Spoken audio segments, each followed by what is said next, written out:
Hello viewers, welcome to Muki's vlog. இன்னைக்கு நம்ம மட்டனை யூஸ் பண்ணி மட்டன் தால்ச்சா எப்படி பண்ணுறதுன்னு பார்ப்போங்க. இப்போ ரொம்பவே ட்ரெண்டிங்காக இருக்குங்க இந்த டிஷ்ஷு. குக் வித் கோமாளியில் இர்ஃபான் ப்ரோ வந்து வின் பண்ணதுக்கப்புறமா இந்த டிஷ் வந்து கொஞ்சம் ட்ரெண்டிங்காக போயிட்டுருக்கு. ஸோ ஏன் நம்மளும் வீட்டை ட்ரை பண்ணி பார்க்கக்கூடாதுன்னு நானும் ட்ரை பண்ணியிருக்கேன். இப்போ வாங்க எப்படி பண்ணுறதுன்னு பார்த்துடலாம். இதுக்கு நான் 300 grams ஆஃப் மட்டன் எடுத்திருக்கேங்க. நல்லா வாஷ் பண்ணி அலசி வச்சுருக்கேன். இப்போ பார்த்தீங்கன்னா தோரம் பருப்பு ஒரு அரை கப்புங்க. ஸோ இதுதான் சின்ன டம்ளர், அதில் வந்து அரை கப் எடுத்திருக்கேன். அந்த அரை கப்லேயே இன்னும் கொஞ்சம் ஹாஃப் தான் வந்து கடலைப்பருப்பு எடுத்திருக்கேன். ஓகேங்களா, தோரம் பருப்புக்கு ஹாஃப் ரேஷியோ ஆஃப் கடலைப்பருப்புங்க. இதை நம்ம இதில் போட்டிருக்கோம். இது கூடயே நம்ம எடுத்து வச்சுருக்க மட்டனை ஆட் பண்ணிப்போம். இஞ்சி பூண்டு பேஸ்ட்டுங்க, இதெல்லாம் வந்து ஒரு 2 ஸ்பூன் ஆட் பண்ணியாச்சு. இது கூட நெக்ஸ்ட்டாக நம்ம மசாலா போட போகிறோம். என்னென்னு பார்த்தீங்கன்னா உப்பு தேவையான அளவு, plain சில்லி பவுடர் 2 ஸ்பூன் போட்டிருக்கீங்க, தனியா வந்து 3 ஸ்பூன் போட்டிருக்கேன், மஞ்சள்தூள் 1/2 டீஸ்பூன். ஸோ இது எல்லாத்தையும் போட்டு மிக்ஸ் பண்ணிக்கிறோம். இது கூடயே வந்து ஒரு கைப்பிடி அளவுக்கு சின்ன வெங்காயங்க ஆட் பண்ணிக்கலாம். இது கூட நம்ம ஒரு 2 டம்ளருங்க தண்ணி ஆட் பண்ணிப்போம். இது நல்லா வந்து ஒரு 4லேருந்து 5 விசில் வர அளவுக்கு நல்லா ப்ரெஷர் குக் பண்ணிப்போங்க. மீடியம் ஃப்ளேம், நல்லா இந்த விசில் வந்ததுக்கப்புறமா வந்து லோ ஃப்ளேம் பண்ணிவிட்டு ஒரு 2 minutes விட்டுட்டு ஆஃப் பண்ணிவிட்டு நம்ம பார்ப்போங்க. கடாய் எடுத்துங்க, நல்லெண்ணெய் கொஞ்சம் விட்டுருக்கேன். இது கூட தாளிப்புக்கு ஸ்பைசஸ் என்னென்ன ஆட் பண்ணுறேன்னு பார்த்துக்கோங்க. சோம்பு, லவங்கம், பட்டை, பிரிஞ்சி இலைங்க, 2 ஏலக்காய், இது எல்லாத்தையும் போட்டுப்போம். கொஞ்சம் ஒரு நிமிஷம் பொரிஞ்சு வந்தோடனே வெங்காயங்க, ஒரு வெங்காயம் எடுத்துருக்கேன், அதை ஆட் பண்ணிக்கலாம். ஆனியன் கொஞ்சம் சாட் ஆகட்டோங்க.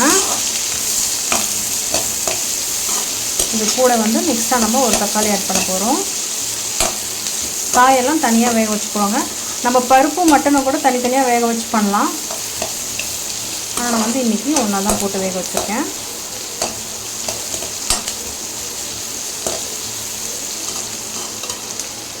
இப்போது இது கூட நல்ல ஒரு பெரிய தக்காளி 1 எடுத்து ஆட் பண்ணிக்கலாங்க.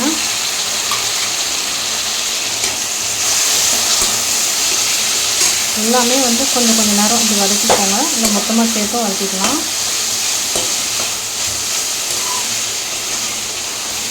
இது வதங்கணுன்னு நம்ம பார்க்கலாங்க. இப்போது வெங்காயம் தக்காளி சாட் பண்ணி ஒரு 2 minutes ஆகுதுங்க. நெக்ஸ்ட்டு வந்து நம்ம காயெல்லாம் ஆட் பண்ணிக்கலாம்.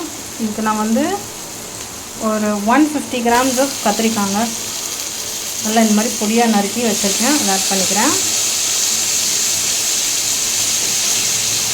இன்றைக்கி நான் போடுற காய் வெறும் கத்திரிக்காவும் முருங்கைக்காவும் தாங்க. பட் ஆனால் நீங்கள் பீன்ஸ், கேரட்டும் ஆட் பண்ணிக்கலாம், வாழைக்காய் ஆட் பண்ணலாம், அது கூட ஒரு முருங்கைக்காங்க.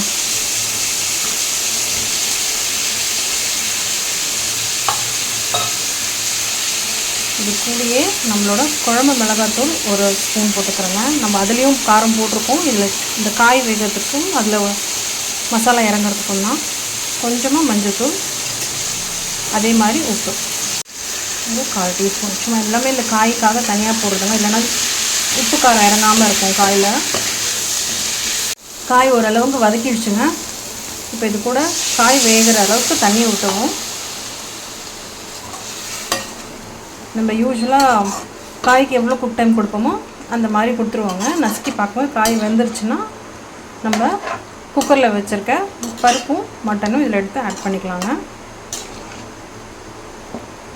முருங்கைக்காய், கத்திரிக்காய் குக் டைம் கொஞ்சம் எடுக்குங்க. இன்னும் கொஞ்சம் நேரம் கழித்து நல்லா ஒரு 2-3 பாயில் வந்ததுக்கப்புறம் மாங்காய் கொஞ்சம் ஆட் பண்ணிக்கலாம். கொஞ்சம் நேரத்தில் பார்த்திங்கன்னா இந்த மாதிரி பாயில் ஆகுதுங்க. இப்போ இது கூட கொஞ்சமாக மாங்காய் குட்டி குட்டியாக கட் பண்ணி வச்சுருக்கேங்க, அப்படியே ஆட் பண்ணிக்கிறேன். மாங்காய் போட்டிங்கன்னா புளி தண்ணி கொஞ்சம் கம்மி பண்ணிக்கலாம். இந்த புளி தண்ணி நல்ல மாங்காய் புளிப்பு இருக்குதுன்னா புளி தண்ணியை கூட இக்னோர் பண்ணிடலாம். பட் இதில் இந்த மாங்காயில் புளிப்பு இல்லை, அதனால் நான் கொஞ்சமாக புளி தண்ணி ஆட் பண்ண போகிறேன்.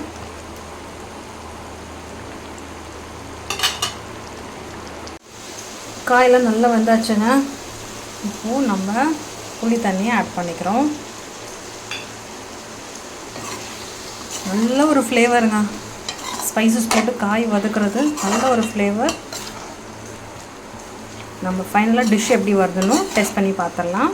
குக்கர் இப்போ தாங்க ஆஃப் பண்ணியிருக்கேன். கொஞ்சம் விசில் அடங்கணுன்னே இதில் எடுத்து நம்ம அந்த மிக்ஸை கலக்க போகிறோம். இப்போது நம்ம வேக வச்ச கறியும் பருப்பும் ரெடி ஆகிடுச்சுங்க. இது அப்படியே இது கூட ஆட் பண்ணிக்கலாம். செம்ம கமங்க. கொஞ்சம் வாட்டர் கன்சிஸ்டன்சி ரொம்ப திக்காக இருக்கா மாதிரி இருந்ததுன்னா நீங்கள் கொஞ்சம் வாட்டர் ஆட் பண்ணிக்கலாம்.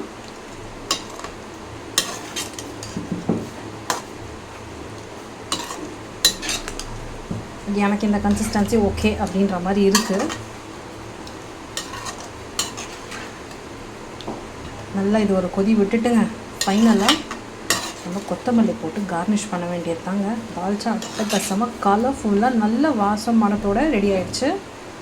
வீட்டில் டெஃபினட்டாக ட்ரை பண்ணணும் நீங்கள். இது தாங்க ஃபைனல் ஸ்டேஜ். நல்லா நம்ம கொத்தமல்லி போட்டு கார்னிஷ் பண்ணிவிடுவோம்.